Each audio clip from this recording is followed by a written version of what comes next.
പുലർച്ചെ 2:30ഓടെയാണ് അപകടമുണ്ടായത്. കണ്ണൂർ ചൊക്ലിയിൽ നിന്നും നെടുമ്പാശ്ശേരി വിമാനത്താവളത്തിലേക്ക് പോകുകയായിരുന്ന കാർ പാലച്ചിറമാട് വളവിൽ വെച്ച് കണ്ടെയ്നർ ലോറിയിൽ ഇടിച്ചു.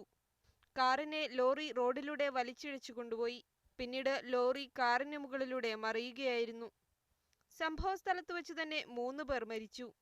ആശുപത്രിയിൽ വെച്ചാണ് ഒരാൾ മരിച്ചത്.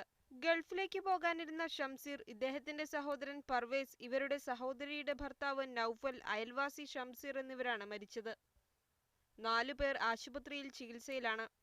ഇതിൽ ഒരാളുടെ നില ഗുരുതരമാണ്. അപകടത്തിൽപ്പെട്ടവരെ സന്നദ്ധ പ്രവർത്തകരാണ് വാഹനത്തിൽ നിന്നും പുറത്തെടുത്തത്. ഞാൻ വന്നപ്പോൾ 8 പേരും ഈ വണ്ടിയിൽ കുടുങ്ങി കിടക്കായിരുന്നു. അതിന് പുറകിൽ ഒരു ലോറി ഉണ്ടായിരുന്നു. അവരിതിൽ നിന്ന് കയറെടുത്തിട്ട് വണ്ടിക്ക് കെട്ടിയിട്ട് ഓരോരുത്തരെ ഞങ്ങൾ ആ കയറ് കെട്ടിയിട്ട് വലിച്ച് വണ്ടി നിർത്തിയിട്ട് ഓരോരുത്തർ രക്ഷപ്പെട്ടു. സ്ഥിരമായി അപകടം നടക്കുന്ന പ്രദേശമാണിത്. അപകടമുണ്ടായ ഉടൻ ലോറിയിലെ ജീവനക്കാർ ഓടി രക്ഷപ്പെട്ടു. മീഡിയ 1 മലപ്പുറം.